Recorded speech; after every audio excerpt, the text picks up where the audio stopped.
Hey everyone, and welcome. Today, what we're doing is creating a kind of map. A map to a huge and, let's be honest, sometimes pretty intimidating library. The library of the world's great ideas. We're going to dive into some of the most powerful thoughts that have shaped our world, and I'm going to show you exactly where you can start. You know that feeling, right? You want to understand a major religion or a big philosophy, but you just feel completely lost about where to even begin. It really is like standing at the door of a gigantic library with no idea where to find the checkout desk, let alone the right book. Well, that's exactly what we're here to figure out today. So think of this as your own personal guided tour. First, we're going to hit the Abrahamic traditions. Then we'll head over to explore some wisdom from the East. After that, a really fascinating stop to look at myths and manifestos. And finally, we'll talk about the most important part, how you can get started on your own journey. All right, so here we are in the first wing of our massive library. We're exploring 3 of the world's most influential monotheistic religions. Each one is a doorway into a completely different world of history, belief, and thought. So let's start with Christianity. With over 2 billion followers, its impact is just everywhere. You see it in Renaissance art, you see it in the foundations of Western law. Its core texts have literally shaped so much of global history and culture. Now, the primary text is, of course, the Holy Bible. But trying to read that from Genesis to Revelation straight through, that's a huge undertaking. A much better starting point is the Gospel of Mark. You get the central story of Jesus right away. Then try Paul's letter to the Romans to really get the core beliefs.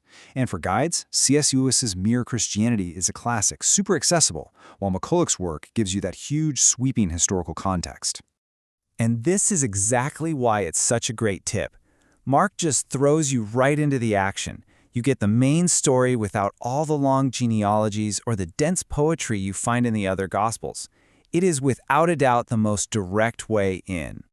Okay, but to really understand Christianity, you've got to understand the tradition it grew out of, and that's Judaism. It came first, and they share a lot of sacred history.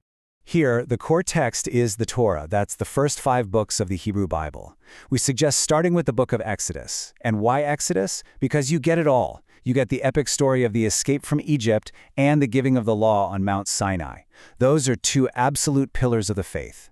And for a guide to what it all means today, Anita Diamant's book is just a really warm and welcoming place to start. So, rounding out the Abrahamic traditions, we have Islam. And what's absolutely central to understanding its holy book is the belief that it isn't just inspired by God, but it's the direct, literal Word of God revealed to humanity. And that text is the Quran. If you're reading in English, the Abdel Halim translation is fantastic for its clarity. You'll want to start with the first 2 chapters, or surahs, because they really lay out the theological groundwork. And here's a tip. To really get it, you've got to pair it with a strong biography to understand the context. You know, this whole approach, combining the sacred text with solid historical scholarship, it's just so powerful. When you read the Quran alongside a guide like Karen Armstrong's biography of the Prophet Muhammad, you get a much richer picture of not just what the text is saying, but how and why it came to be. All right, let's leave that wing of the library and cross the hall. We're now entering a section dedicated to 4 really profound traditions that came out of Asia. Each one gives you a totally unique way of looking at life, at ethics, and at the nature of reality itself. And the foundational texts here are incredibly different from one another. We've got the Bhagavad Gita, which is this amazing philosophical dialogue that happens on a battlefield. Then there's the Dhammapada, which is a collection of short, punchy verses. You've got the poetic mystery of the Tao Te Ching, and the practical, grounded wisdom of the Analects. Each one is its own little world. Let's start with 2 traditions that were born in ancient India. And while they do share some ideas, like karma and reincarnation, they offer very, very different paths. For Hinduism, the Bhagavad Gita is absolutely essential. It's this beautiful, intense dialogue where a warrior prince is torn between his sacred duty and his own feelings, right on the brink of a huge war. For Buddhism, the Dhammapada is this wonderful, direct collection of the Buddha's core teachings in verse. Both are really best understood with a guide, and the ones listed here are just fantastic for their clarity.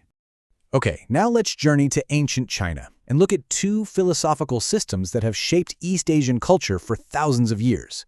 What's so cool here is the complete contrast in style. The Tao Te Ching is poetic, it's mystical, and it's so short you could read it in an afternoon. The Analects of Confucius, on the other hand, is a collection of really practical, ethical advice about how to live a good life and build a good society. So one is about flowing with the way of nature, and the other is about mastering your role within society. Just two totally different flavors of wisdom. Okay, for our last section, we're going to put two very different things side by side. An ancient system of gods and myths, and a modern ideology based on history and revolution. This contrast really shows you the incredible range of what we call big ideas. So on one side, you have something like Norse paganism from the ancient Eddas. It's a worldview built on myths, trickster gods, and this idea of an inevitable cosmic doom. And on the other side, the modern ideology of communism, born from the Communist Manifesto. This is a worldview built not on gods, but on economics and class struggle as the great engine of history. Both are trying to explain everything, but one starts from a divine place, and the other from a purely material one. So, we've done the tour, we've peeked into all these different rooms, but a tour isn't the same as actually reading the books, right? So how do you go from being a curious visitor to an active reader? This, right here, is the most important thing to remember. Think of this whole guide not as a summary, but as a set of keys.